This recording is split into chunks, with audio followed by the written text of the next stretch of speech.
요즘 설교를 하면서 제 마음속에 찾아오는 하나님께 감사함은 하나님께 찬송하고 하나님 앞에 영광을 돌리고 하나님 앞에 감사하라, 이런 말씀들이 우리에게 막연한 이야기가 아니라 이런 상황이, 실제 우리 상황이 이렇게 오지 않으면 하나님께서 그 나팔과 더불어서 뭔가를, 하나님의 그 나팔을 소리와 함께 뭔가 완전히 역전을 시키는 이 상황을 지금 하나님께 찬양하라, 찬양하라, 찬양하라, 이런 얘기가 되는데, 하나님께서 그 역전이라는 것은 그냥 평범한 일상 속에서 일어나는 일이 아니라 도저히 헤어나올 수 없는 함정과 같은 곳으로 빠져들 뿐만 아니라 헤어날 수 없는 상황에서 하나님이 반전이 일어난다는 것이거든요. 그걸 오늘 여기에서 나팔 소리라는 말은 하나의 반전을 의미하는데, 그 반전이 일어나는 그것을 하나님께 찬송하라, 찬송하라, 찬송하라는 이야기입니다. 근데 우리가 편안한 일상을 살다 보면 무슨 반전이 필요하나 이런 생각을 하겠지만, 실제 제가 이렇게 요즘 설교를 하면서 느끼는 것이, 여러분 마음속에 피부에 와닿을 수 있는 상황을 여러분들이 맞이하게 하고 간절하게 하셔서 이 반전이 우리에게 어떤 반전인지 알게 해주시는 것이죠. 7년 환란이라는 것은 엄청난 우리에게 무게로 찾아오죠. 모두에게 엄청난 무게죠. 성경을 읽어봐도 엄청난 환란일 뿐만 아니라, 이것은 우리가 과연 이 짐을 지고 갈 만한 정황이 있는 건가, 과연 그런 믿음이 있는 건가, 뿐만 아니라 하나님께서 감사하게도 지금 이 한국이라는 상황을 그렇게 만드셔서 우리 모두가 과연 이 반전이 일어날 기미가 우리 인간의 힘으로는 있는가 라고 우리로 하여금 모두 다 살피게 하시다가 하나님이 개입하셨을 때 어떤 반전이 일어나는가를 우리가 지금 기대하고 있는 이 기대 속에서 오늘 이 47편이 여러분들에게 이 반전이구나 라는 것을 우리가 알게 하심으로써 하나님 제게 감사하게도 설교에 힘을 실어주시더라는 것이죠. 왜냐하면 이런 이야기들은 뭔 반전이에요. 편안한 일상을 살아가고 있는데, 그런 사람들에게는 이 말이 전혀 아무런 의미가 없겠지만, 이제는 하나님께서 말씀을 말씀되게 우리로 하여금 듣게 하시고 소화시키게 하기 위해서 하나님께서는 실제 그런 상황을 만들고 우리로 하여금 그런 기대감 속에서 하나님을 바라보게 하셔서 오늘 이 말씀이 여러분들에게 귀에 들리고 그 다음에 기대가 되고 실제 우리가 하나님 앞에 이런 소망을 가지고 하나님을 기다릴 수 있도록 하시게 하신 것에 대해서 감사드리면서 요즘 참 감사해요. 옛날에는 이런 이야기들을 들으면서도 졸고 의미가 없고 뭐 그렇게 깊은 이야기가 맞나 싶은 생각이 들었겠지만, 지금이야 하나님께서 이런 말 한마디 한마디조차도 여러분들에게 진심으로 귀에 들어올 수 있는 상황을 만들어서 전해 주시니 저로서는 감사한 일입니다. 아무리 외쳐도 편안한 사람들에게는 알지 못하는 이야기들인데, 이제야 이 이야기들이 크게 들리게 하신 하나님께 감사를 드리는 마음으로 오늘 이 반전에 관한 이야기를 여러분들과 함께 해보도록 하겠습니다. 오늘 시편 47편 5절과 9절을 주제를 이렇게 잡아봤습니다. 순간 한 번에 끝난다. 요즘은 이렇게 주제들이 긴데 오늘은 좀 짧아서 다행이긴 합니다. 자, 이 예언의 상황들은 그렇습니다.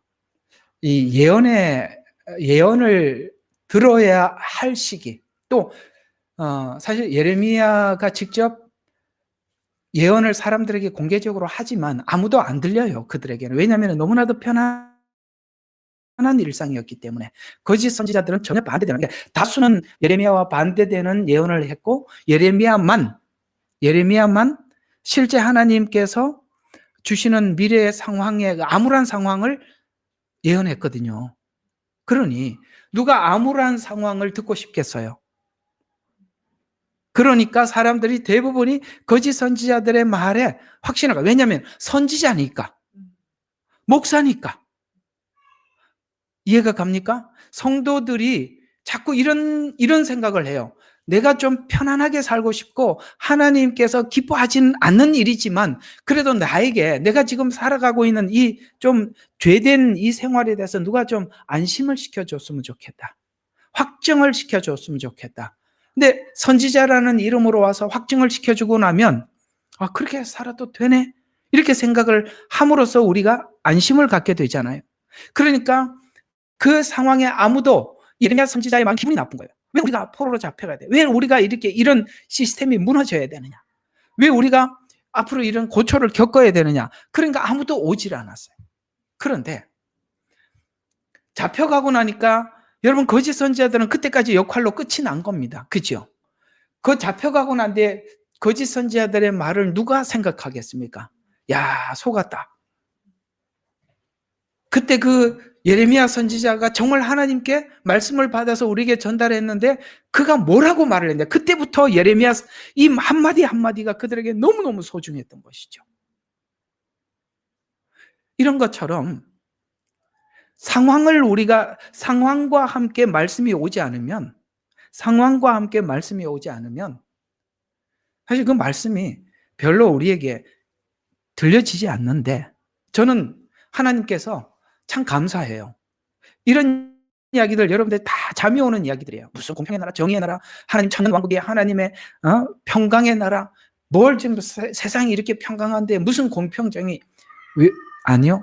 공평이 무너지는 걸 봐야 공평을 기대하고 정의가 무너지는 걸 봐야 정의를 기대하게 되고 화평이 무너지는 걸 보고 평강이 무너지는 걸, 평화가 무너지는 걸 봐야 평화를 기다리는 게 되는 것이죠. 7년 환란은 아주 엉망진창인 시간들입니다. 그 시간을 보내면서 얼마나 천년 왕국의 평강의 나라를 기다리게 되겠습니까? 이런 이야기처럼 오늘 이 예언을 듣는 시간의 상황들은 공의, 정의, 심판, 평강 이런 상황들의 반대로 흘러갔다는 뜻이 되는 것입니다. 예를 들어서 이런 것이죠. 예수님이 이 땅에 오셔서 예수님께 모든 사람들이 기대를 걸었습니다. 그리고 기대를 걸었는데 예수님은 자기가 십자가에 죽어야 하겠다라고 이야기를 했을 때 대중들은 알아듣지 못했더라도 제자들쯤은 알아들어야 될 텐데 제자들도 아무도 알아듣지 못할 뿐만 아니라 베드로도 오해를 했죠.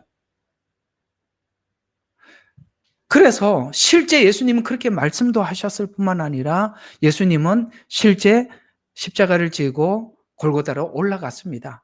그리고 실제 눈으로 죽는 것을 보았습니다. 이것은 모두에게 절망이었습니다. 제자들도 예수님을 사랑하고 따랐던 자들도 이 상황은 모두가 절망적으로 흘러가서 죽어버렸잖아요. 죽으면 끝 아닙니까? 그래서 마치 악이 승리하고 선의 정의가 무너지는 것 같아 보였지만 우리 인간으로 구상할 수 없는, 인간은 할 수 없는 방식, 부활이라는 하나님의 놀라운 역사, 이 부활이 하나님께서는 예수님을 부활케 하셔서 죄와 사망의 권세를 깨트릴 뿐만 아니라 무덤에서 일어났던 것처럼 상황은 반대로 가지만 승리는 하나님 손에서 순간에 한 번에 정리될 것입니다. 애굽에서 나올 때 바로의 군대도 홍해에서 한 번에 끝났죠.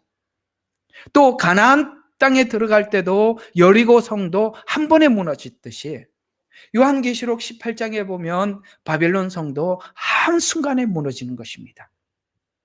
이와 같이 거짓도 끝나고 술수도 끝나고 그때 아무리 후회해도 아무 의미가 없죠. 이런 것처럼 여러분 우리가 인간의 머릿속에서 나오지 않는 반전이 하나님께 있다는 것입니다. 예를 들어서 죄를 계속 짓는 사람이 이 죄를 계속 짓도록 살도록 내버려 두는 게 아니라 하나님의 반전은 그 죄를 짓는 사람에게 돌이키고 회개하기 위해서 엄청난 일을 우리가 예측할 수 없는 일을 하나님이 시작할 수도 있는 것뿐만 아니라 회개하고 돌아오고 하나님께 돌아오는 자들에게는 엄청난 반전, 사람이 생각할 수 없는 하나님의 반전을 준비하셔서 그것이 뭔가 우리 인간이 조금 이렇게 하면 되지, 그 다음은 이렇게 하면 되지, 그 다음에 이렇게 해줬으면, 그게 아니라 우리 사람이 그려놓지 않는, 전혀 예측할 수 없는 하나님의 어떤 준비된 그 반전을 준비해 놓고 기다리고 계시고, 하나님께서는 그 반전을 이루시고 일으키시는 하나님이시라는 뜻에서 하나님께서는 우리에게 그렇게 말씀하고 있는 것입니다. 이런 것처럼 여러분, 이런 반전이 우리가 하나 둘 조금씩 그렇게 이루어 가시는 것이 아니라 하나님은 우리가 생각지 못하는 것으로 준비하고 있다는 것이죠. 그래서 오늘 하나님께서 우리에게 하는 이야기가 꼼수 부리지 말고 살고 정직하게 살으라는 것입니다. 자, 우리가 전도서는 인생을 어떻게 볼 것인가에 대해서 기록한 책입니다. 사람들마다 인생을 어떻게 이해하느냐에 따라서 인생을 설계하는 거예요. 맞죠? 예. 내가 보는 인생은 이러하다라는 관점들이 다 있어요. 그 관점을 가지고 자기 미래를 설계하는 것입니다. 근데 이 전도서는 뭐를 주는 거냐면은 인생은 이런 것이다라고 하나님 관점에서 인생을 설명해 주는 것입니다. 그리고 난 뒤에 우리에게 부탁하는 것이 뭐냐면 인생은 이런 것이니까 이걸 기준으로 인생을 설계하라는 거예요. 그걸 가지고 설계하라고 쭉 전도서가 설명하고 있는 것입니다. 우리 한번 생각해 봐요. 우리 예수님을 알지 못했던 지난날 과거에 여러분과 저도 나름 인생을 설계하고 살았을 것입니다. 그때 하나님을 몰랐을 때 설계했던 인생들은 아마 여러분 자신을 위한, 여러분의 자신의 성공을 위한 설계를 했을 것입니다. 맞지요? 그렇게 준비를 했을 것입니다. 저 역시 그렇게 했고, 여기에 그렇지 않는 사람 아무도 없습니다. 그러나 우리가 하나님을 만나고 하나님이 보는 관점에서 인생을 다시 이해했을 때 지난날 우리가 가졌던 어떤 인생의 설계들을 다 내려놓았을 것입니다. 그 다음에 지난날에 살았던 방식도 내려놓았을 것이에요. 미래의 설계도 내려놨을 것이고 삶의 방식도 여러분들이 다 내려놨을 것입니다. 그것을 수정해주는 역할을 하는 게 전도서예요. 그러면 전도서는 인생을 어떻게 볼 것인가, 그래서 어떻게 설계할 것인가를 설명하는 것입니다. 그래서 성경적인 관점에서 인생을 정리하지 않으면 인간은 자연스럽게 자기를 위해서 거짓과 술수로 자기 인생을 설계하고 꾸밀 수밖에 없다는 것이에요. 그래서 이 전도서는 젊은 사람들이 그래서 젊어서 하나님을 섬기라는 말이에요. 그래서 여호와를 경외하는 것이 지식의 근본이라고 말해. 이 모든 아는 것에 성경을 여는 지식이 아니라 내 인생을 설계하고 모든 것을 준비하는데 가장 기본이 되는 것이 여호와를 경외하는 것인데, 여호와를 경외하는 것 위에 인생을 설계하고 삶의 방식을 정리해라. 이게 전도서 이야기거든요.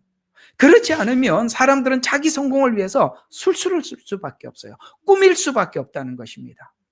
이 이야기를 우리가 다시 에덴 동산에 있었던 이 사건은 모든 죄가 어떻게 시작하고 발발을 하는지를 이해하는 중요한, 마치 집에 들어올 때마다 키를 열어야 되듯이 모든 내용을 이해하는데 열쇠가 되는 이야기거든요. 그러면 우리가 방금 말씀드렸던 이 전도서의 이야기를 기준으로 해서 에덴 동산에 있었던 일들을 한번 확인을 해보면 이렇게 되는 것입니다.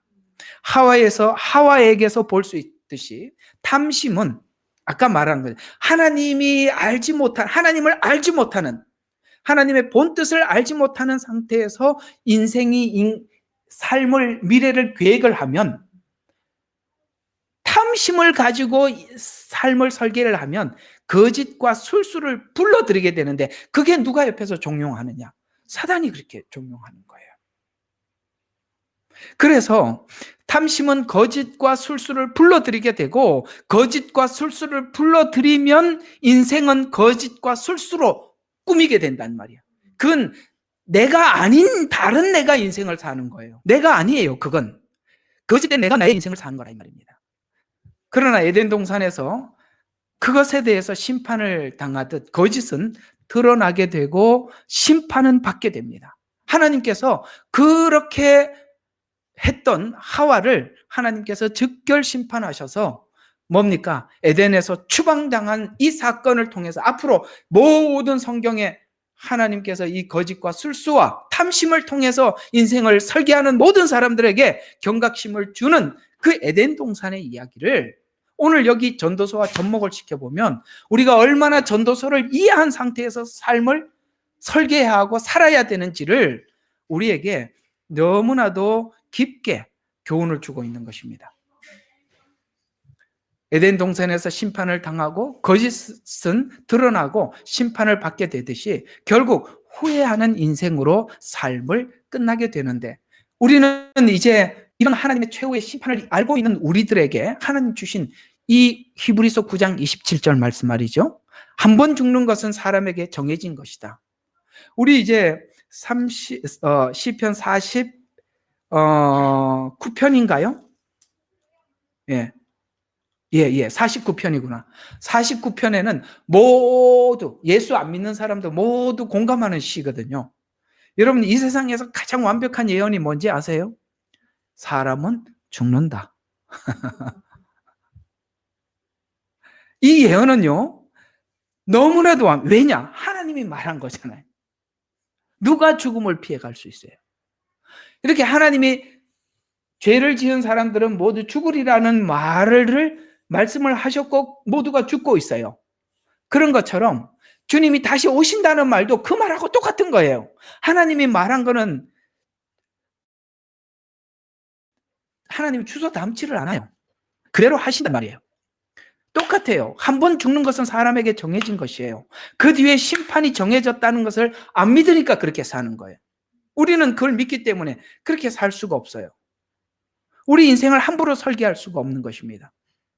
그래서 심판이 정해진 것 같이 후에는 회개의 기회를 주지 않아요. 여러분 있잖아요. 하나님을 알면 회개로 가는데요, 하나님을 모르면 후회로 끝이 납니다. 왜? 구원의 길을 모르거든요. 그래서 여러분과 제가 복음을 알고 성경을 알고 하나님을 이렇게 아는 것은 그래서 너무나도 중요한 것입니다. 세상 사람들은 끝에 가서 다 후회할 거예요. 옛날에는 그런 게 눈에 보이지를 않았는데, 이제 한 70대, 저도 이제 한 10년 넘어가면 70 넘어가겠죠. 이제 70 넘은 노인들이 살아가는 이렇게 삶을 보고 70대 중반이 넘어가고 이렇게 하는 걸 보면, 야, 한 걸음 한 걸음 억지로 걷는 걸 보고 우리는 옛날에 내 인생에도 저런 날이 올까? 이런 생각들 다 했는데, 보니까 정말 힘이 빠지고 그렇게 되면 정말 한 걸음 걷는 게 힘들겠구나. 우리 노인들이 그런 이야기를 해요. 노인들을 괄시하면 그런 이야기를 해요. 니도 나이 들어봐라. 세월이 기다려주는 줄 아냐? 이런 이야기를 하면서 역정을 내시잖아요. 온단 말이에요. 어릴 때는 애들이 걸어가는 걸 좋아하지 않아요. 항상 뛰어요. 우리도 우리 주일학교 애들 보면 교회 와서 항상 뛰어다녀. 넘어질까봐 매일 무서운 거예요. 걸어가라 그래요. 여러분, 노인 돼서 뛰어가라 해도 못 뛰는 거예요. 여러분, 평생 뛸 수 있다고 생각하십니까? 아니에요. 우리에게도 그런 날이 찾아오는 것입니다. 한 번 죽는 것은 그래서 사람이 태어났다는 것은 죽음을 향해서 가는 것이에요. 근데 그 죽음으로 끝나지 않는다는 것은 세상 사람들은 몰라요. 하나님을 아는 사람만이 뭘 알아요? 그 뒤에 심판이 정해져 있다는 걸 아는데, 심판이 정해져 있다는 걸 알기 때문에 죄를 하나님 앞에 가져다 놓고 회개할 수 있는 거예요. 그러나 세상 사람들은 속고 속이는 인생을 살다가 끝에 가면 반드시 후회로 끝이 날 것입니다. 복음을 모르면 후회로 끝이 나는 거예요. 여기 이 땅에 살면서 후회가 되지 않더라도 심판대 앞에서 모두 후회할 것입니다. 그래서 성경은 우리에게 전도서를 쭉 설명하면서 하나님을 아는 인생들아 이렇게 살아라라고 쭉 설명을 하다가 전도서 12장 13절과 14절이 전도서 끝나는 이야기거든요. 제일 마지막에 전체의 결론을 들어라 라고 이야기하면서 하나님을 두려워하고 그 계명을 지켜라. 이것이 사람의 의무니 이는 하나님께서 선이든 악이든 모든 행위와 모든 은밀한 것들을 심판하실 것이에요. 어떤 걸 심판하신다고요? 은밀한 거. 여러분, 아무리 세상 사람들 이놈 속이고 저놈 속이고 저 사람 국민을 다 속이고 세상을 다 속여도 하나님은 그 은밀한 것까지 다 끄집어내서 심판하신다는 거예요. 그걸 모르니까 이렇게 사는 거예요. 하나님을 알면 이렇게 살 수가 없다는 거예요. 그러나 이런 반전이 언제 일어나느냐? 나팔을 불면서. 오늘 여기 나팔 이야기가 나오잖아요. 오늘 여기 보세요. 5절. 하나님께서 함성과 더불어 주께서 나팔 소리와 더불어 올라가셨도다. 이 나팔이라는 말을 의미할 때는 여러 가지 의미를 담고 있어요. 그 뒤에 이야기를 하겠습니다. 하나님이 나팔을 불면서 끝이 나듯이 모든 것은 하나님이 한순간에 끝이 나는 거예요. 사람들이 볼 때는 그것이 내가 이렇게 튼튼한 견고한 성을 쌓았고 튼튼하게 뭐를 만들어놨다고 생각하죠. No. 기초가 흔들리면 다 무너지는 겁니다. 그래서 전도서에서 말하는 것 같이 하나님을 의식하고 인생을 설계하면서 자신에게 정직하게 살아야 한다라고 말씀하고 있습니다. 그래서 그것이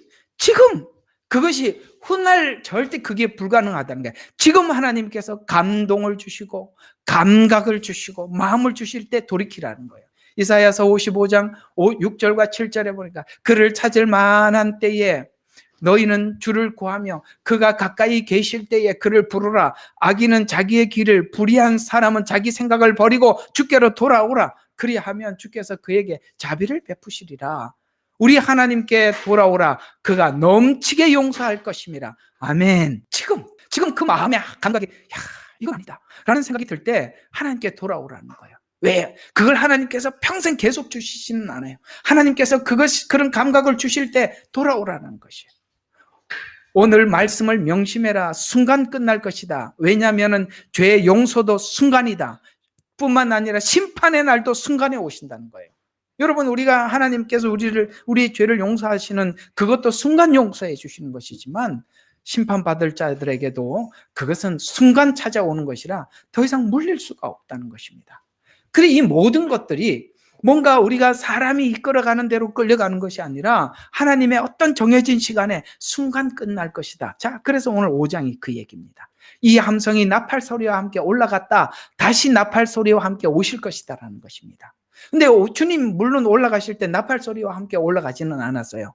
그럼 여기서 왜 나팔 소리라고 표현을 했느냐? 이 나팔 소리라는 말을 성경에 쓸 때는 여러 가지 의미를 가지고 있어요. 첫 번째, 임재를 의미할 때 나팔이라는 말을 씁니다. 출애굽기 19장 16절에 보니까 셋째 날 아침에 우레와 번개와 빽빽한 구름이 산 위에 있고 나팔 소리가 매우 크게 들리니 백성이 다 진중해서 떨더라. 여기 뭐라고 이야기합니까? 나팔 소리가 매우 크게 들리니 백성이 이건 하나님의 임재를 의미할 때를 이야기하는 것입니다.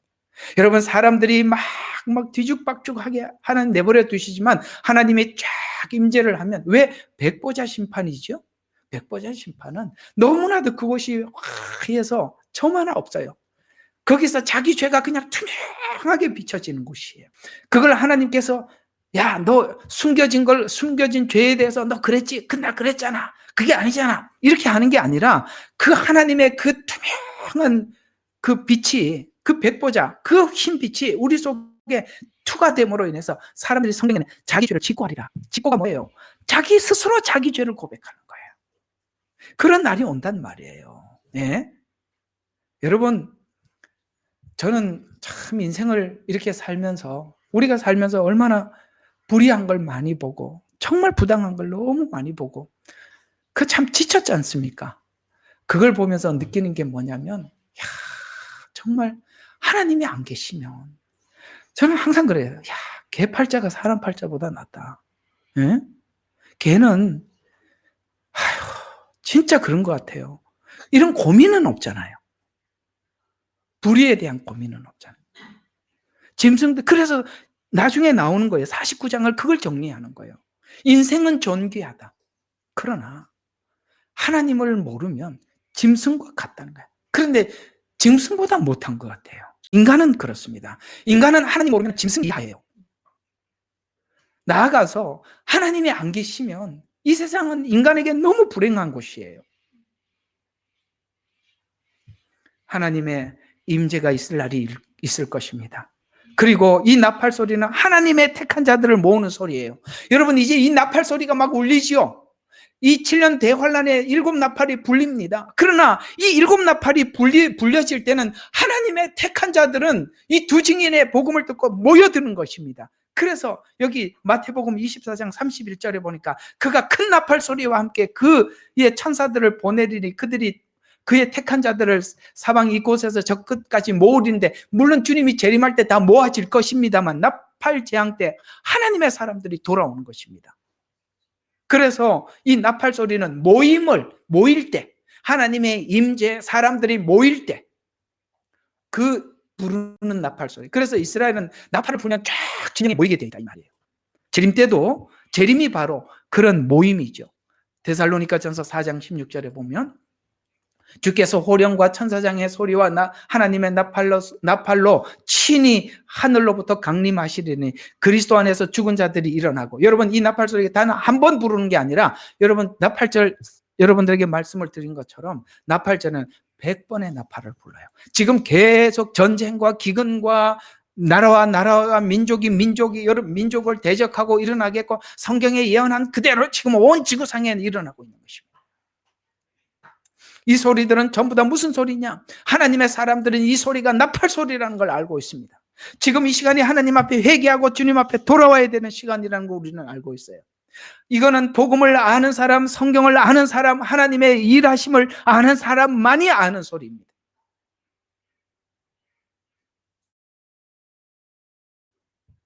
그러나 마지막 나팔, 100번째 부르는 이 나팔 소리는 주님이 강림하시는 것입니다.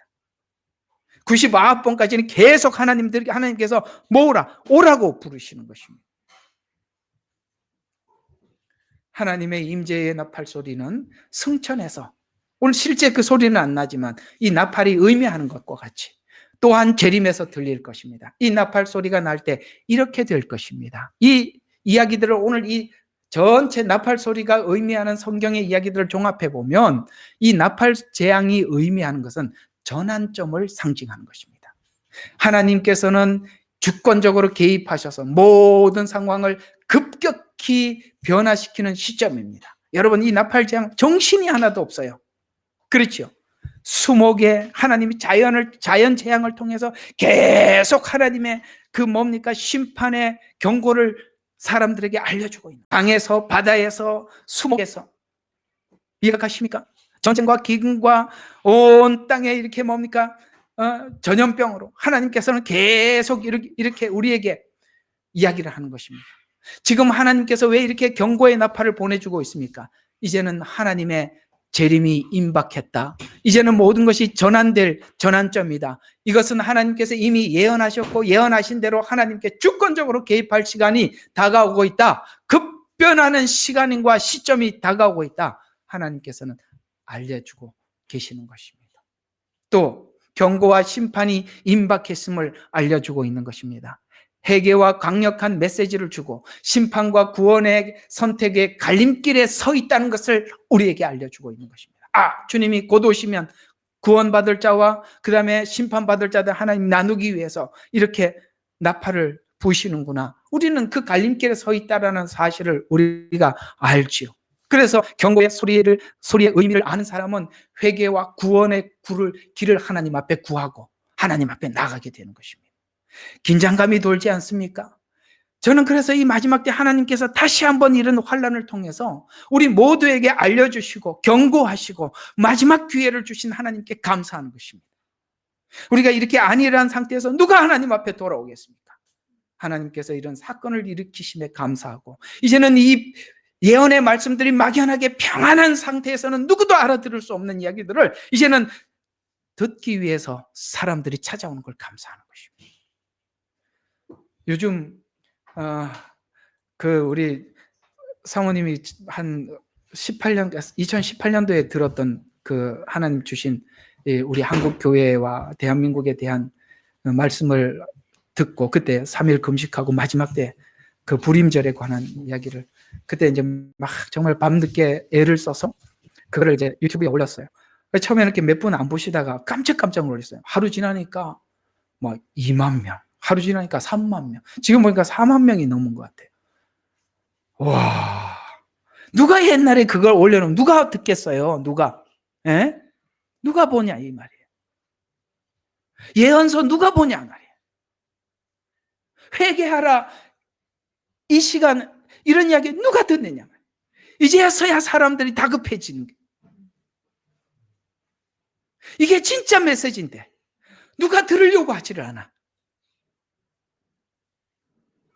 하나님께서는 참된 종을 통해서 전하는 메시지를 하나님께서 힘을 실어서 상황을 주셔서 모두에게 듣게 하시는 이 시대, 하나님 이 상태로 하나님 주님께서 재림하시면 정말 그야말로 절망입니다. 우리에게는. 이 상태에서 주님이 오시면 어떻게 되겠습니까?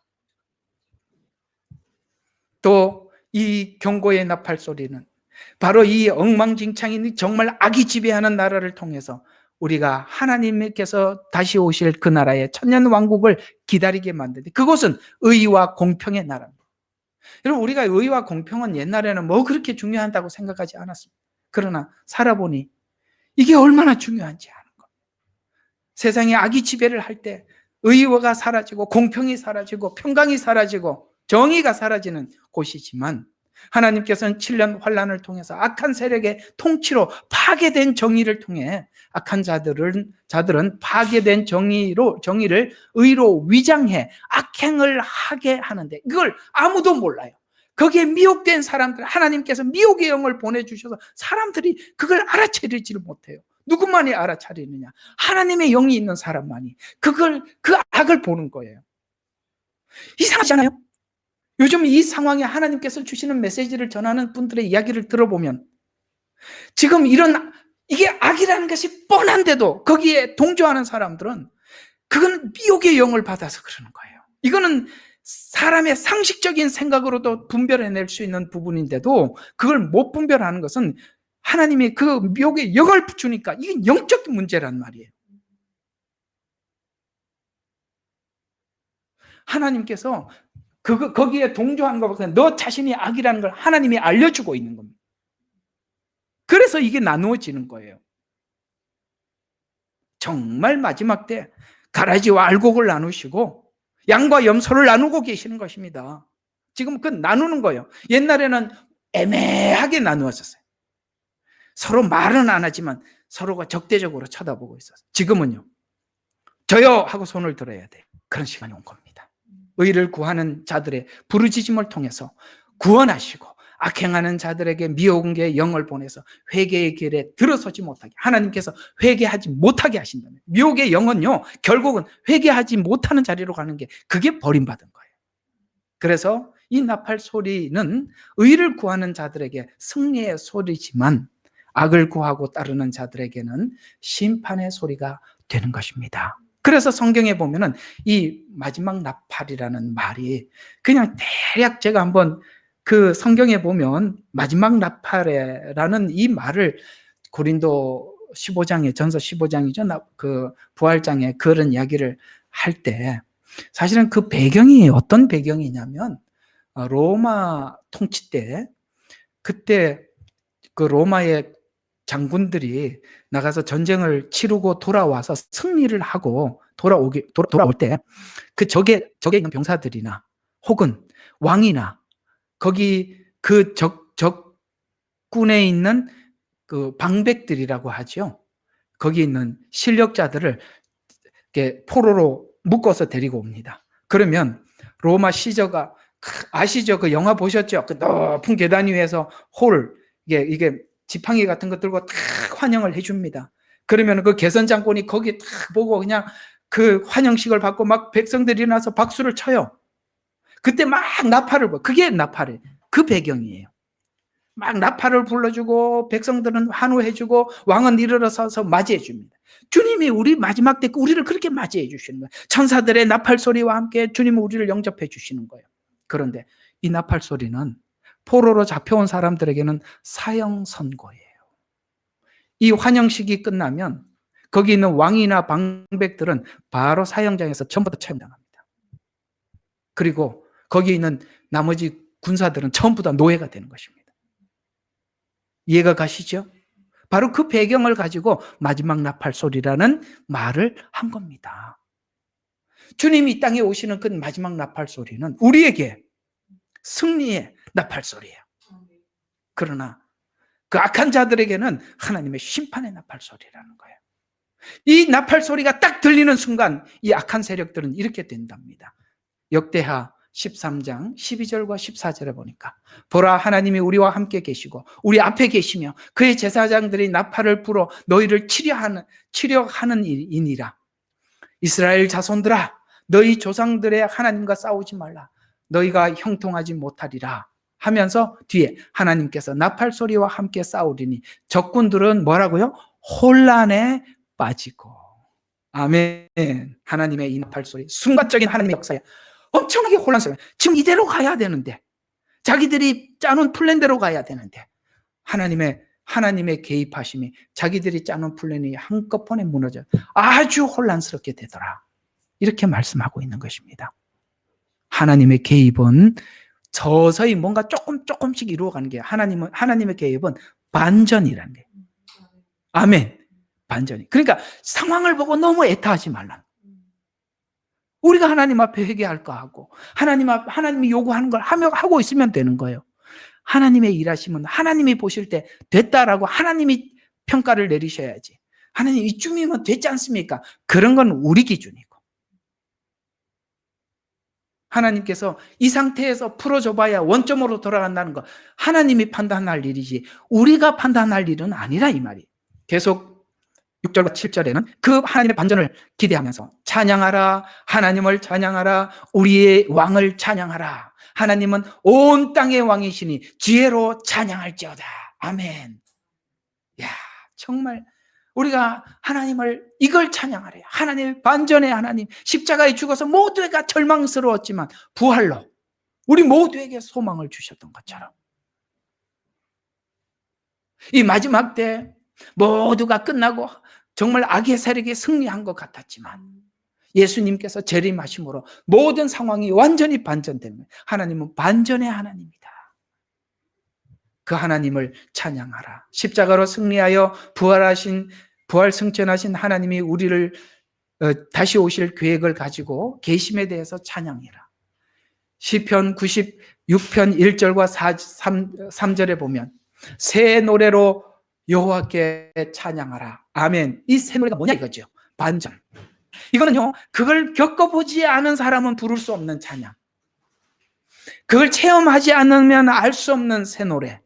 그래서 새 노래로 여호와께 노래하라. 온 땅이여 여호와께 노래할지어다. 여호와께 노래하며 그의 이름을 송축하며 그의 구원을 날마다 선포할지어다. 그의 영광을 모든 민족 중에 그의 기이한 행적을 모든 백성들 중에 선포할지어다. 아멘. 그렇습니다. 우리는 이 새 노래는 하나님의 역사, 하나님의 반전, 하나님의 그 놀라운 일들을 본 자만이 부르는 새 노래인 것입니다. 구원, 심판 모든 것을 나팔로 새롭게 하실 은혜를 찬양하라. 하나님께서 계획하신 구원의 놀라운 역사를 찬양하는데 십자가로 구원하셔서 관계를 회복시켜 주신 것은 오직 하나님의 성품이 만들어낸 구원으로 그 하나님의 성품을 찬양하라. 구원 얻은 성도들이 구원의 신비를 생각할 때마다 감사, 찬양하라는 뜻입니다. 십자가로 승리한 승리가 구원받은 자들에게, 구원을 받은 자들에게 심판으로 무릎을 꿇게 하시는 빌립보서 2장 9절과 11절에 보면 이러므로 하나님이 그를 지극히 높여 모든 이름 위에 뛰어난 이름을 주사 하늘에 있는 자들과 땅에 있는 자들과 땅 아래에 있는 자들로 모든 무릎이 예수의 이름에 꿇게 하시고 모든 입으로 예수 그리스도를 주라 시인하여 하나님 아버지께 영광을 돌리게 하셨느니라. 무릎을 꿇게 만드시는 권세, 창조주 앞에서 피조물이 무릎 꿇는 권세, 하늘에 있는 천사들이 그리스도의 구원과 주권자임을 인정하고 땅에 있는 자들인 모든 인간이 그리스도 권위 앞에 복종하고 심판받고 땅 아래에 있는 악한 영들이 가졌던 사망의 권세도 생명의 권세를 가진 예수님께 무릎을 꿇는 권세, 하늘에 있는 천사, 땅 속에 있는 이 거짓 사단이 끌어올라와서 그 앞에 무릎을 꿇고 모든 그래서 십자가의 죽음이 사망의 권세를 깨고 악한 영적 권세를 세계를 굴복시켜서 그 앞에 구원과 심판을 받을 것이라는 이런 날이 올 줄로 믿으라는 것이에요. 이런 날이 올 줄로 믿으라는 거예요. 결국 이 날이 어떻게 올 것인가? 요한계시록 18장 15절에 보면 일곱 번째 천사가 나팔을 불매, 오늘 이게 나팔이라고 했잖아요. 일곱 번째 천사가 나팔을 불 때, 이 일곱 번째 천사가 나팔을 부는 이 시기는 언제냐? 후 3년 반 대접재앙 전체가 일곱 번째 나팔이라며. 이걸 잘 기억하라고 여러 번 얘기했죠. 일곱 번째 나팔 한순간이 아니라 후 3년 반 전. 왜냐하면 마지막 나팔은 길게 불어요.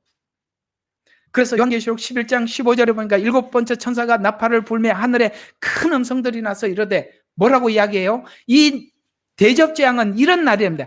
세상 나라가 우리 주와 그리스도의 나라가 되어 그가 세세토록 왕노릇하리로다 라고 이렇게 전환되는 이 시점이 뭐라고요? 일곱 번째 나팔이라는 거예요. 뭐라고요? 세상 나라가 끝이 나고 주의 그리스도의 나라. 그래서 악한 사단이 지배하는 것이 막을 내리고 그리스도의 나라가 뭡니까? 천년 왕국 아니겠어요? 그 나라로 이렇게 뒤바뀌는 그 순간이라는 거예요. 이 요한계시록 11장 15절은 이 전체를 알아야 이게 무슨 말인지 알아듣는 이야기예요. 세상 나라가 주와 그리스도의 나라가 돼요. 이걸 전체를 알면 이 말이 이해가 되고, 이 전체를 모르고 15절에서 풀려면 안 풀리는 이야기다 이 말이에요. 세세토록 왕노릇 하시리로다. 8절과 9절 마지막입니다. 8절은 하나님께서 만국을 다스리고 하나님의 거룩한 보좌에 앉으셨도다. 그게 뭐지요? 다스린다, 앉았다, 통치한다는 이야기입니다.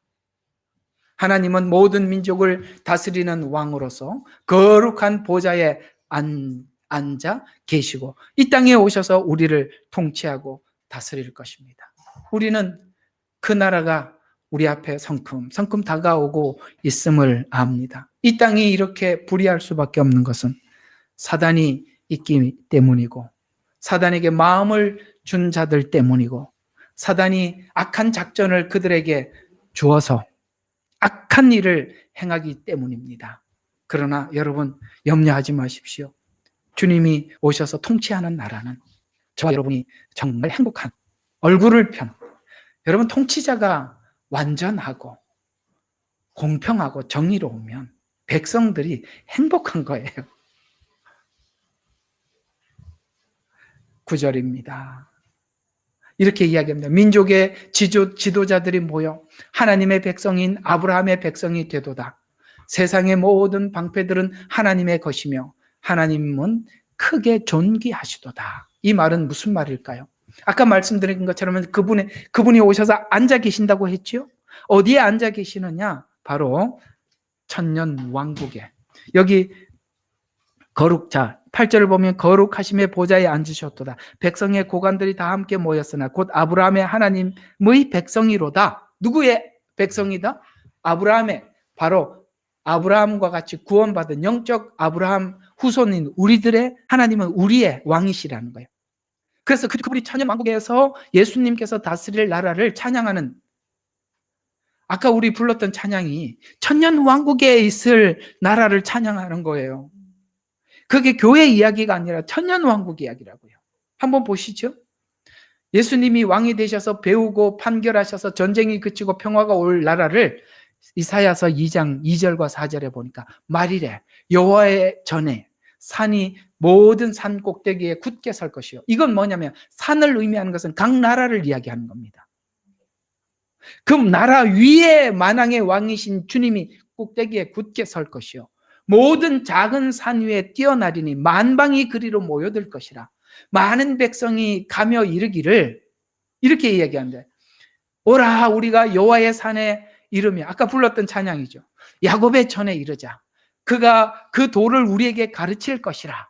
우리가 그 길로 행하리니 이는 율법이 시온에서 나올 것이요 여호와의 말씀은 예루살렘에서 나올 것입니다. 그가 열방 사이에 판단하시며 많은 백성을 판결하시리니 그들이, 주님이 사법부 수장이 되셔서 모든 것을 하나님께서 공의로 판단하셔서 주님이 판단하시니까 뭐가 사라지느냐면, 보세요. 칼을 쳐서 보습을 만들고 창을 쳐서 낫을 만들 것이며 이 나라와 저 나라가 다시는 칼을 들고 서로 치지 아니하며 다시는 전쟁을 배우지 않는 나라가 천년왕국이래요. 왜 우리가 싸우지요? 한쪽은 공의롭지 못하고 한쪽은 정의로우니까 싸우는 거죠. 둘 다 정의로우면 누가 싸우겠어요? 왜 정의와 불의가 부딪힐 수밖에 없어요? 정의와 불의는 하나가 될 수가 없어서 이 땅에는 끊임없이 뭐가 있어요? 불의한 사람들에 맞서는 정의로운 자가 등장하기 때문에. 근데 그것이 그런 전쟁이면 참 좋은데 서로 욕심 때문에 또 전쟁을 해요. 그래서 이 나라는 여러분 보습을 쳐서 칼을 만들어야 돼요. 이 땅은. 그죠? 근데 주님이 다스리는 나라는 무기가 사라져. 그래서 뭐예요? 보습을 만들고 창을 쳐서 낫을 만들어. 그런 나라. 그리고 전쟁을 배울 필요 없어요. 왜요? 싸울 필요가 없으니까. 천년왕국의 그 공평과 정의로 다스리는 나라에 대해서 이사야뿐만 아니라 스가랴서에서도 이렇게 말씀하셨어요. 스가랴서 8장 20절부터 23절에 보면 만군의 여호와가 이같이 말하노라. 여러 백성과 많은 도시의 주민들이 다시 오리니 많은 백성과 강한 나라들이 예루살렘으로 와서 만군의 여호와를 찾고 여호와께 은혜를 구하라. 그렇게 올라온다. 그래서 그게 올라와서 주님 앞에 배우고 주님이 판결을 하고 그래서 모두가 뭘 경험하느냐? 정의와 공의와 화평의 나라를 경험하게 된다는 거예요. 요한계시록 20장 4절과 6절에 보니까 또 내가 보니 몇몇 보좌가 있는데 그들이 거기에 앉아 있으니 심판하는 권세가 그들에게 주어졌더라. 그들은 그리스도와 함께 1000년 동안 왕노릇하리라. 이는 첫째 부활에 참여하는 자들은 복이 있고 거룩하도다. 둘째 사망이 그들을 다스릴 권세가 없고 그들은 하나님과 그리스도의 제사장이 되어 1000년 동안 그와 함께 왕노릇하리로다. 아멘. 자, 오늘 이야기들을 47편에 있는 이야기들을 전부 조합해서 의미들을 살펴보면 오늘 이 시편 47편은 우리가 이런 불의한 세상 속에 하나님의 통치할 그 나라를 기다리고 믿으라는 것입니다. 시편 47편은 하나님께서 온 세상의 통치자임을 강조하면서 결국 모든 민족이 그분을 찬양하고 경배해야 할 날이 올 것을 찬양합니다. 이제 그 날이 오기 위해서는 필연적으로 환난기를 지나가야 합니다. 우리가 이거 없이 그 나라가 오지 않는 거 아시죠? 그건 하나님 주권 안에서 짜놓은 플랜이란 말이에요. 결국 모든 민족이 그분을 찬양하고 경배할 날이 올 것입니다. 환난기를 넘어서 통치자로 오실 예수님을 믿는 믿음이 오늘 우리가 하나님을 믿는 믿음의 사람들이 이 환난을 극복하게 만들어 줄 것이다. 이렇게 말씀하고 있습니다. 여러분 어떻습니까? 지금 이건 여러분들이 살짝 데인 겁니다. 살짝 뜨거움을 맛본 거예요. 어쩌면 우리가 온몸이 불덩어리와 같은 이런 긴장된 시간을 보낼 수도 있습니다. 서서히 우리의 잠자는 영혼을 깨우고 계시는 것입니다. 더 정결해지라고, 더 온전해지라고, 더 주님의 나라를 사모하라고 기다리라고. 엉뚱한 것에 힘을 쏟지 마세요. 너무 괴로워하지 마세요. 하나님 주권 안에서 어떻게 여러분들은 하나님 앞에 회개했을지 몰라도 회개해야 될 사람들이 수북합니다. 하나님이 그 사람을 버리고 가겠습니까? 그러니 너무 마음 아파하지도 마시고 너무 마음 상해하지도 마시고 우리 주님께서 약속하신 약속만 굳게 붙잡고 하나님 앞에 여러분들 절망하지 않고 나가시기를 주의 이름으로 축원합니다. 예레미야의 눈물은 시대에 맞는 말씀 선포와 변질되지 않은 순수 복음을 외치고 있습니다. 함께 연결되어 하나님께 예배드리며 이 마지막 때에 하나님께 쓰임받길 원하시는 분은 카카오 채널로 연락 주시면 연락 드리도록 하겠습니다. 고정 댓글에 채널 경고와 착제에 대비한 예비 채널과 제2 채널 링크를 올렸습니다. 이 채널 또한 구독 부탁드리겠습니다. 감사합니다. 우리는 역사상 가장 중요한 시점을 지나고 있습니다. 하나님께서는 하나님의 일을 하시기 전에 사람을 준비시키셨음을 우리가 알고 있습니다. 하나님 말씀은 마지막 때에 대추수, 대부흥의 때가 있다고 분명히 예언하고 있습니다. 아멘.